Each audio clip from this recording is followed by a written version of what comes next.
Secrets of the 24 Kaikan. Friends, this is a true incident that I witnessed in the heart of Tokyo City few years ago. Japan, an amazing country. It's like no other. It's unique. It's a dreamland.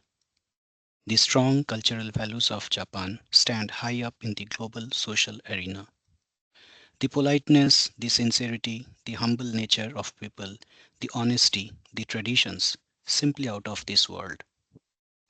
With all that being said, a strange and bizarre experience in the heart of the city of Tokyo has forced me to have a second thought about Japan's values.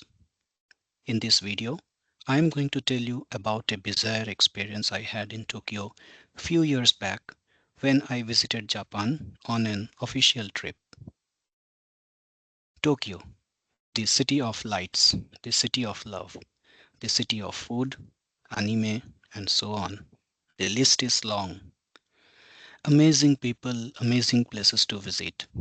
In between office work, I had managed to see places around Tokyo during the trip, even though it was quite pricey, that is, expensive. I was supposed to return before Christmas, but a customer obligation led to the postponement of my return. I had to extend my stay until the mid of January, and that meant I would have Christmas and New Year in Tokyo. I was excited in the beginning about it, but soon realized that I would be left all alone during the holiday season. You would feel the social isolation there, especially if you are visiting Japan alone. The office was closed until the 2nd of Jan. It was getting too much boring. It's pretty expensive as well, as I said, so you can't just keep visiting places just like that. That's the reason I spent most of my time there inside the apartment watching television. But on the day of Christmas, I went out and started exploring the city of Tokyo on foot. I went to the popular Shibuya Shinjuku area. It's one of the most happening places of Tokyo. But again, after walking aimlessly for about 2 hours and eating some local street food, I started getting bored again. I was near the Shinjuku Sanchome station. I took out my mobile and tried to figure out what all were there nearby. With most places written in Japanese on the map, it was too confusing to figure out things there. Yet I could see a place whose name started with the number 24 and followed by two Japanese characters, or more precisely, two kanji characters. And after that, bathhouse in English was written. So, most likely, it's a bathhouse, that is a sauna. Not bad, I said to myself. I had never been to a bathhouse before, so it would be totally a new experience for me, I thought. Should I give it a try? I asked myself.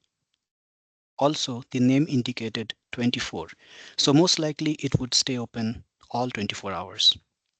So, if I go there at 6 pm, yes, that was the time at that moment, I can easily stay there all night instead of returning to the apartment and getting bored to death. At least I would get the company of strangers at the bathhouse.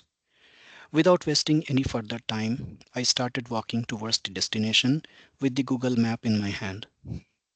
Within 3 minutes, I reached the place as the map was indicating that I have reached my destination. The entrance of 24 Kaikan was at an elevation. I climbed those few stairs and pushed the door in. Irashaimase, the receptionist, a middle-aged man, greeted me as I closed the door carefully so as not to let it bang against. The man directed me to put my shoes on the shoe rack and to wear their internal sandals. I put on their slippers and approached the reception. Is this a bathhouse, a sauna? I asked. He nodded in affirmative. I was relieved and equally excited at the thought of experiencing jacuzzi, steam bath, dry sauna, and many more for the first time. He then asked me to pay 3000 yen. Man, it was too much. But there was no way I could get out of there as it would have been embarrassing. So I decided to pay the amount, and I paid. I consoled myself by logic. that 3000 yen for 24 hours was not too much. The man handed over a locker key numbered 720 and told me in broken English that I need to put my clothes in that locker. The locker also contains a towel and a robe that I need to wrap around my waist as required. I thanked him and walked towards the locker area and searched for the locker 720. It took me a while to locate that. I found it in the third aisle. I saw another gentleman changing clothes there. I too started undressing myself. First the jacket, then the shirt, the vest, and finally the jeans. I put my watch, the mobile, and wallet in the locker as well and locked it. I was in my underwear. With the key in my hand, I wrapped the towel around my waist and started walking, looking around, trying to figure out the entrance to the bathhouse section. Finally, I was at the entrance to the bath area. A staff member was standing there. As I was just about to enter, he stopped me and started saying something in Japanese that I didn't understand. I could make out that he was pointing his fingers towards the towel and trying to explain something to me. Then another person luckily came there who knew English. He told me that I should take off my underwear before entering the jacuzzi, so it would be better if I keep it in the locker as well. He was right, and if I got wet, it would be extremely messy for me to return to the apartment in that condition. So I went back to the locker, dropped down the undie, and tightened the knot of the towel. It was a risky affair now, with nothing worn inside, I thought to myself. Oh man, the towel was too short and narrow for a tall and muscular man like me. It's not even able to cover my thighs properly. Being a shy-natured person, I was feeling a bit awkward in that towel. Yet I had no other choice at that time. So I again walked up to the entrance to the bath arena. The same man was standing there. He welcomed me and let me in. I entered and looked around. There were there were many people inside. Then my eyes fell on the directions which said on the right side, that is on the same floor or first floor, there was jacuzzi, there was dry sauna, steam sauna, and showers. On the second floor, towards the left side, there was relaxation hall with television, hall with bunkers, and massage rooms. Wow, massage rooms were also there. It would be great to experience an authentic Japanese body massage, I thought to myself. The only thing that was confusing was the hall with bunkers. What was that? I don't know, and who cares? We'll explore once I go there, I said to myself. Everything on this floor were on the left side, I said to myself again and moved forward. The first thing my eyes went on were the jacuzzi pools. They were huge. They were five in all. The sky blue color of the floor of the jacuzzis was so soothing. I could see the strong water currents and jets creating ripples in them. It would be an amazing experience, I thought. There were many people in those five jacuzzis. It was crowded. As it was my first time, it was a bit shocking to see so many men wearing absolutely nothing, but that was fine for it being a bathhouse. I was so excited to get into the jacuzzi that I almost forgot that I was supposed to take a shower before entering the pool. Facing the five jacuzzis were shower hubs. It was just like a hair cutting salon where there are seats and a wide mirror in front of them. Here, the only difference was the seats were equipped with nozzles, with showers, and the mirror in front was equipped with a rack with shower gels. Almost all the seats were already occupied. People were enjoying this seated bath.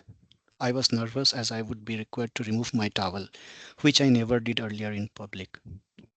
The full occupancy was a blessing in disguise. A staff member approached me and said that there were private showers like bathrooms on the other side as well. Without wasting a moment, I headed towards the normal bathrooms. On my way, I saw rooms marked as dry and steam saunas.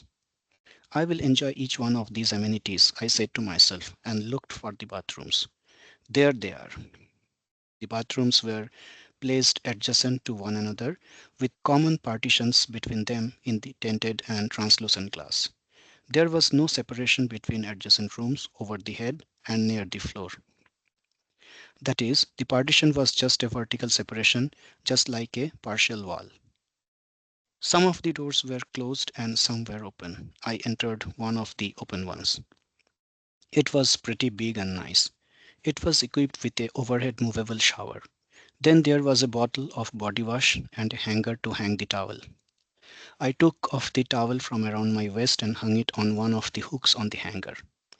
I was just about to turn on the shower that I noticed some movements in the adjacent shower to my right. As the shower was not on, I could hear some unusual sounds coming out from that end. The sounds were peculiar, as if someone was slurping something. Strange, I thought. I raised my hand to turn on the shower when I heard someone saying something. It was coming from the same place. I bent my head down a little to look under the partition, and I was shocked to see 4 legs in all. So there were 2 men. What were they doing there? What were they talking about? What was the secret behind the unusual sounds and noises? What made me nervous? How did I get involved in a tussle with them? How did I manage to escape? What all did happen that night in that bathhouse? I'm gonna tell you all about it one by one in the upcoming episodes of this series. Till then, stay tuned. If you are yet to become a subscriber of this channel, Saral Japani, do subscribe so that you get notification when the next episode of this true story is posted.